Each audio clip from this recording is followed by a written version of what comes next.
and what you are up to. What is the next move? Yes. Okay, so my government names are Eric M. Adroa, but I go by AL+ENTA. Yes, I am. I call myself a contemporary urban gospel artist. So yeah, that's it. I'm a musician. I'm a singer, songwriter, and yeah, that's what I do. Okay. Yep. And maybe you can tell me something briefly about this song. That is the Doremi. Is it Doremi? Yeah. Okay, so Doremi is off of my first EP, my debut EP. It's called Alter Not So Ego. I released it in November last year.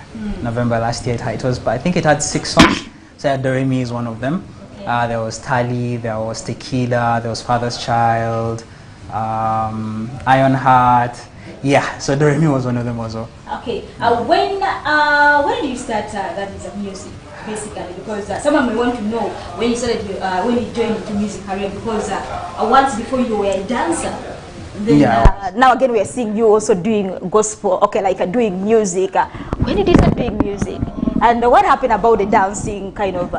First of all, I'm wondering, how did you know I was a dancer? Hey. That's one big question on my mind. How did you know I was a dancer? I'm a journalist, so we do research. Wow. We do research. Okay, okay. Yeah, okay, so music, I think it would be right for me to say that I've always been into music. Okay. Always, like from way back then, Sunday school choir, what I grew up through the whole system. Okay. I grew up through the whole system.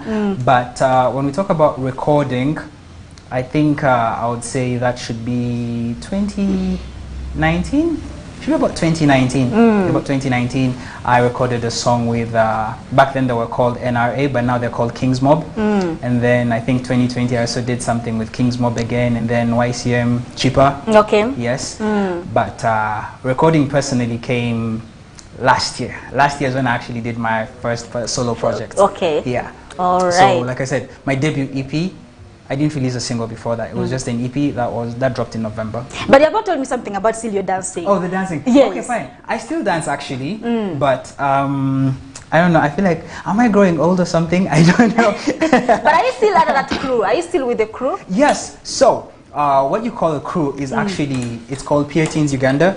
It was like a youth organization that I've been part of since I think 2016 or 15. I've been a part of them ever since then. So there's a lot. There's dance, there's music, there's drama, there's outreaches and so on. So I'm still with them. Okay. Very much so. I do not dance as much as I used to, but I am still with the team. You're still with the team. I'm very much with the team. Okay. Yeah. I need to understand something. I don't know why is it that most of the gospel, the gospel artists, when they get into music career or music journey, they start being a choir. What is behind it? What do you mean by all that? What do you mean by being a choir? They first be maybe in a church, like choirs. Okay. Then after being in church as a choir, I think maybe, is it their God's calling? Then you end up finding that the person is now a gospel singer and start doing music. What is behind that? Why is it? Okay, I think I'll try to explain from my point of view, yeah? Okay. Okay, so you find that the easiest access somebody has to being part of music from childhood is usually a choir. And that is a church choir, ideally for anybody. Okay. Yeah? But then you find that as you grow, like for example, I wouldn't say I grew out of the church choir, but then there are spaces where I started getting into where I could express myself more. One of them is Revival Festival. I don't know whether you've heard of Revival Festival. Yeah, I've heard of them, yes. So Revival Festival is one of those spaces which really pushed me to like learn more about myself in a musical sense, express myself more, and I would think I would be remiss if I didn't say that they formed the actual individual musician that I am. It's there that you learn that, okay, fine. So there are all these songs people are doing, but I also have a song in me. I have something in me that I want people to listen to. I have a creative piece in me. Okay. So yeah, you grow through the process, I think. All right. Yeah, I think that's my explanation for it. Let me first try to understand something. Yeah, sure. You know, most of times these gospel artists, they come out, they do the gospel music. Then with time to come, they tend to change from gospel to secular. Because I have already an example. My sister, Lindsay, she was once a gospel artist. Okay. But time came in, she's also now doing secular. But though she's still telling us that she can still do gospel. I don't know. What could be the problem? What could be the challenge that changes these gospel artists from gospel to secular? What could be the main reason behind all that? What could be the challenge? First off, I think I'll try to keep off from like a judgmental point of view, because that comes very easily when we talk about this. But I think one of the main things is why you do music. Yeah, people do music for different reasons. Everybody does music for different reasons. Or everybody even dances for different reasons. Okay. But then when you find that what you started this out for, you're not achieving it somewhere else. Like for example, say you're looking for fame or you're looking for money. The chances of you doing that within the church scene, it's hard. Okay. Quite frankly, it's hard. So I think it comes down to why you started in the first place. And then another reason, which I know some people are going to find very unpopular, is when we start blurring lines. Yeah? Okay. When you start making excuses like, I can say this, but I'm still... You get This it, right? way, yes. When you start making excuses for yourself, that's usually a very, that's a red flag. That usually says like, yeah. So I think that's the thing. Your purpose for doing what you do determines everything. And I think it applies not only to music, but to any profession really. Why you do something will determine what you're willing to do and what you're not willing to do. Okay. You understand that, right? Yeah. Okay. Talking about gospel music, how do you see gospel music here within within Arua here, like within West Nile? How, like, if you compare our gospel here West Nile and you compare with Central, how far are we, like the West Nilers? If you compare West Nile gospel music with the Central, where do you rank us? I would say, for one, we are very passionate about our gospel music. Okay. We're very passionate. Though I feel in terms of effort, sometimes I feel bad because guys, like secular artists put in time. They put in time. Somebody's going to go all out. They'll make the best videos. They'll make the best audios. They look for the best producers. But then some of our gospel artists have this thing, I'm singing about God, so you should love it the way it is. I don't know if they've experienced that. Yeah, it is true. Yeah. They expect less judgment, or they expect preferential treatment just because. But then you forget that the people you're singing to are exposed to everything. They're exposed to everything. So I feel like that is one challenge that we have here. The passion is there. It's so much. It's so much. But the effort... it's too little. Yeah, we're still coming up on that. We are still coming up from that. But then there's also a school of young gospel artists who are really putting in the work. I think right before we came on set, we were watching some songs by Mungu Feni. Yes. Now that is somebody who has invested in his music. Yeah, be it in terms of his effort, be it in terms of be it in terms of money. Yeah, because you see his videos and you're like, actually we watched the video of his. And the consensus was like, this wasn't in Arua, this was not even in Kampala. Yeah, like that's just because you see something and you're like, okay, somebody's really putting in effort. So most of the guys who are actually trying to trying to put in the effort, I think the one consistent thing about them is the exposure. People who have been exposed to other levels of music, other people's cultures and work ethics. Those people, like the ones that come back in here, you realize that they put in a different energy. Okay. Yeah. But you have not given me the percentage. No, I don't think. Okay, let me see. Percentage. Yeah. No, Okay. I don't think I could accurately give you a percentage. Let me see. At what? Okay. At what percentage? Okay. Let's put like out of 50, where do we fall? Out of 50. For passion, 50. For effort, 15. I think. Guys, please don't kill me. Please don't crucify me. Okay. But, yeah, but I think, like I said, effort and passion, two very different things. For effort, we have a lot more to put in. Okay. For passion, we're there. So what you're saying that our gospel artists, they do songs because they do it because they know that if they know the video is not all that, yeah, God will understand. We're trying to preach the gospel. As long as you get the message, then there's no need for you to think about the video and all that. There is a lot of that. There's a lot of that. And I think another thing. I think generally when you look at the two sides, to me, when you look at gospel music and you take also secular music at the same level, at two artists at the same level, you'll find that I think secular makes more money. So he can invest in more because he gets a lot of money. Then a gospel artist, I mean at the same level, like assuming you're an artist, I'm an artist, you are doing gospel. I'm doing secular, but we are at the same level. So to me, really, I feel that maybe, that's why you see, as you say, that one of our sisters here, friend from the other side, because she feels there's no money, there's not enough money. Yeah. This side that she can make more money. Exactly. So I think that brings us back to, I said, your purpose for doing what you do, yeah? There's that. But then, effort also, investing also, to me, it doesn't only apply in terms of money, yeah? Like, for example, I produce in the same studios that everybody in Aurora produces in. My producer is Elvis. I produce with Elvis. I produce with Poppa. Okay. So anytime you're in studio, you can tell how much effort somebody is willing to put in.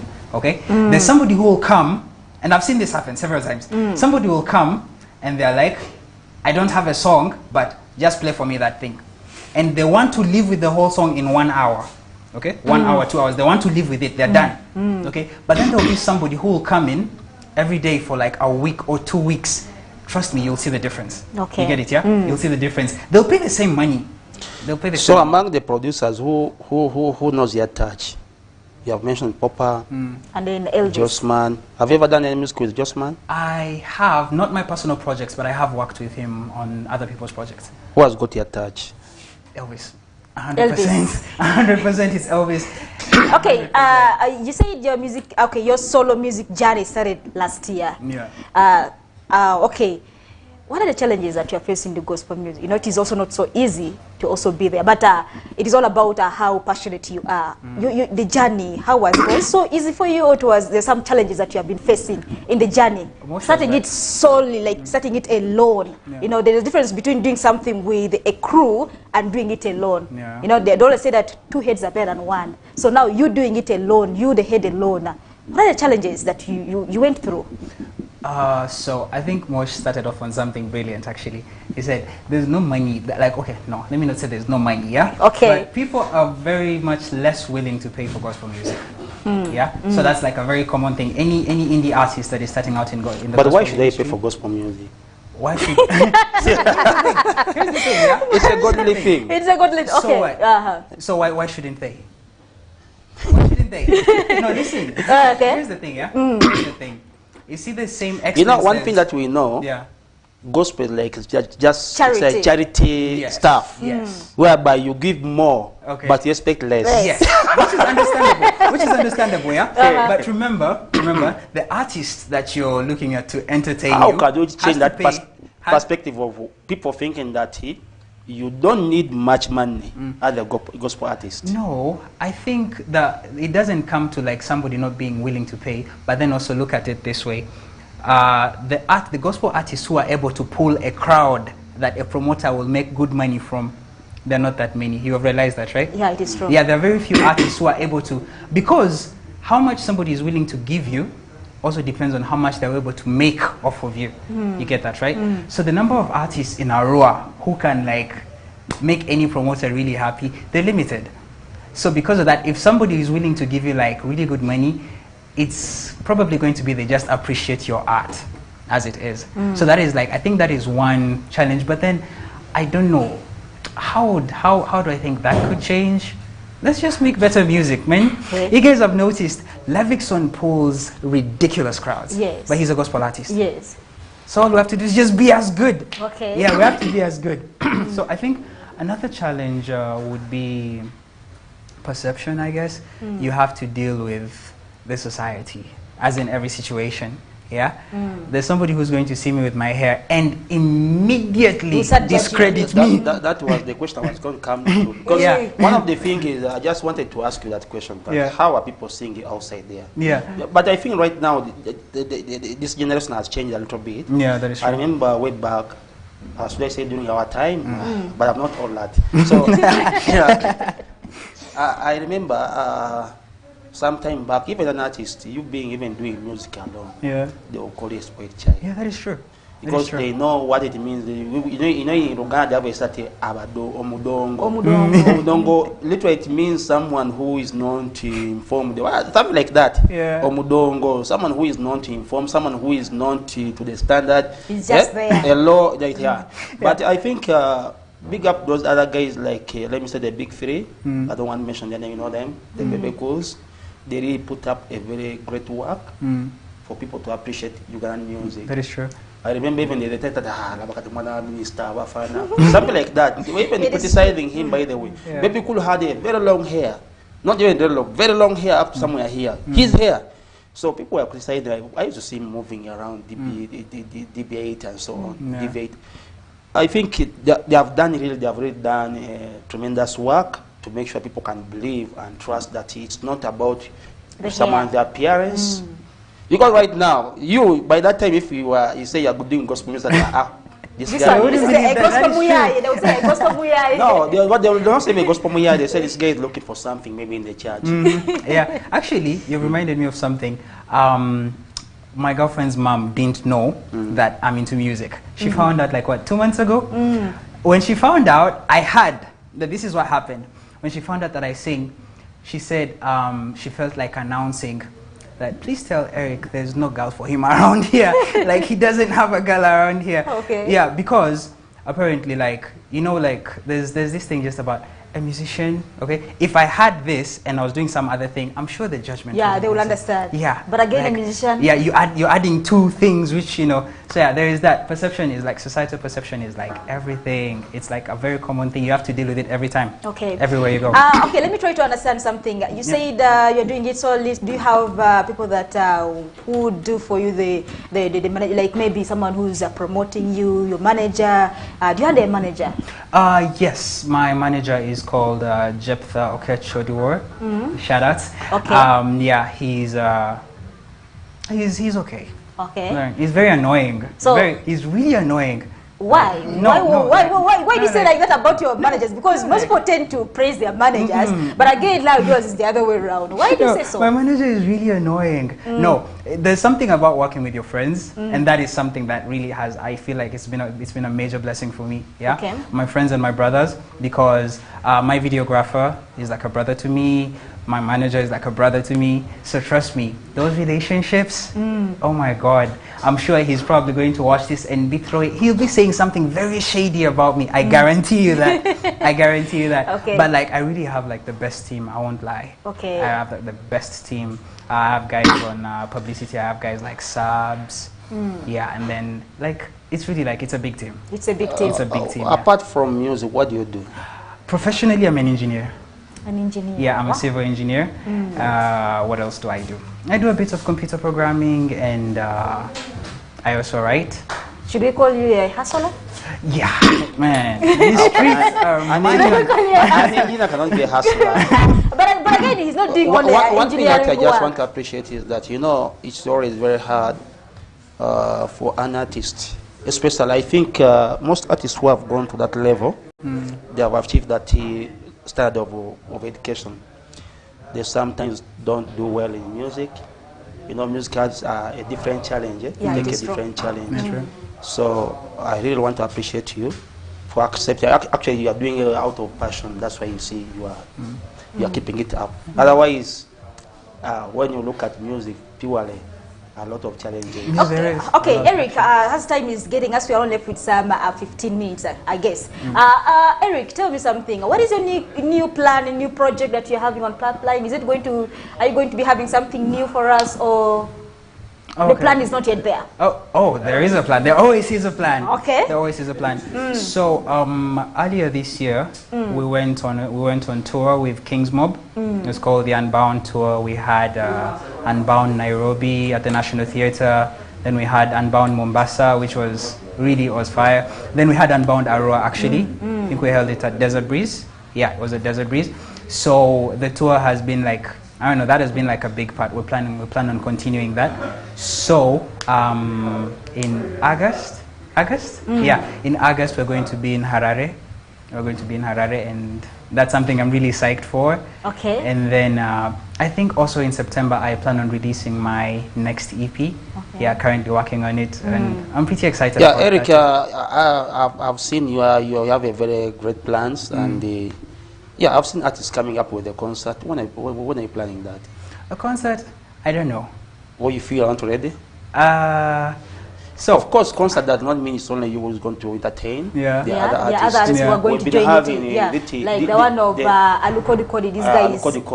They had a concert here, and I'm seeing my brother is also running on the social media. Also wants to have a concert. Who? Is it Gospel Ama? Gospel Hammer is also planning, but he's a little bit wide. Kampala, where he's going to have just like a tour. He's just like a tour. I think a concert, yeah, maybe sometime in the future. I don't know, maybe not now. Not right now. No, I don't think. So here's something. Yeah, Okay. Here's something. I think something you'll notice about all my events currently is I don't appear in them alone.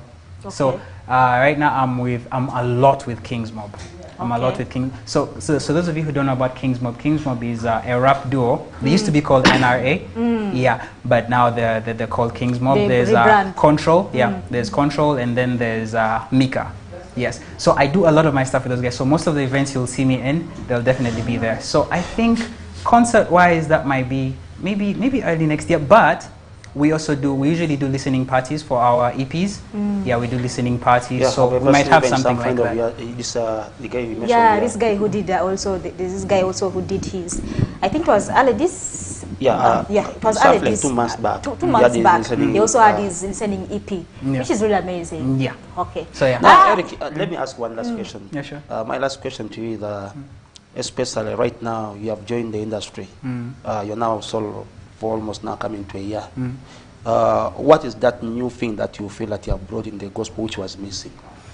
Okay, so are you getting me right? Something that, because now you know, you have seen all you know. Yeah, that is.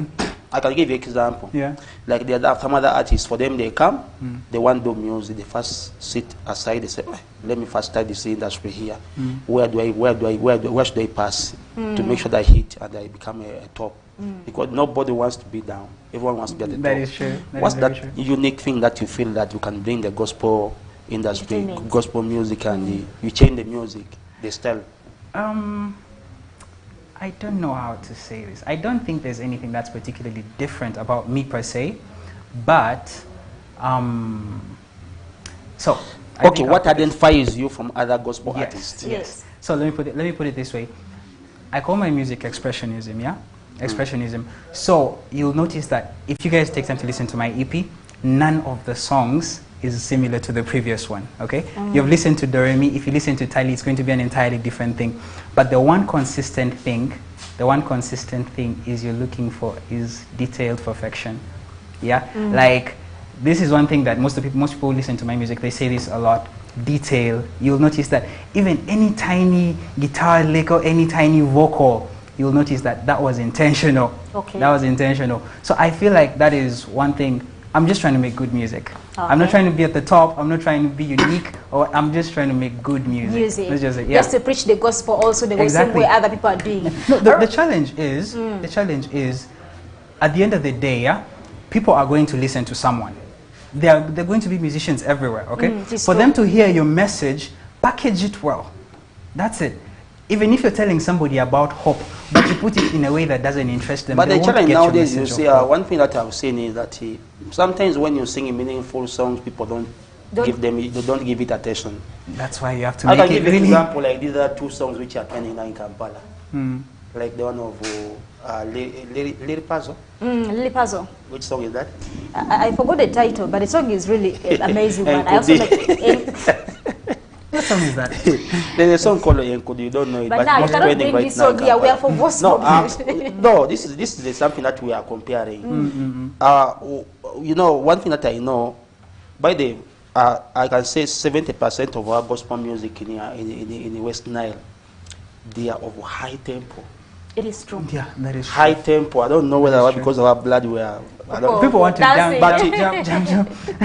I feel that if the tempo could be put down, if we could realize someone who can come up with that style of this lady, she's called who? This one who has now. Ada. No, there's this common lady here. Forgotten her name a little bit. You know, I'm not so much into gospel. You should get into it. that lady is called one of the most. Okay, which one of her songs that maybe I can remember the names because I know some of these gospel artists. That is Judith Babirie. I think we lack that kind of music here. But the people so who are into that, actually. If you could a little bit go to that level, we would be very, and you do it in local. I think you should listen to Tali. Okay. Yeah, you should listen to Tali. All right. I think time again is us. We are left with only some 9 minutes to that is at 7 o'clock. Of course, the news team are already preparing themselves to give us the news right here. But of course, maybe your last word. But before you getting it down to your last word, maybe where we can get your songs and all that. Maybe more. Your last words.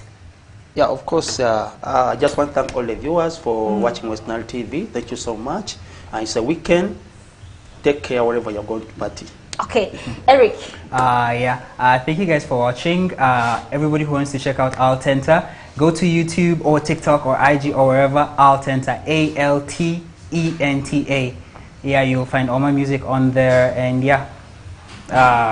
like, comment, subscribe, share, whatever, everything. Any advice to your fellow gospel artists? Keep at it.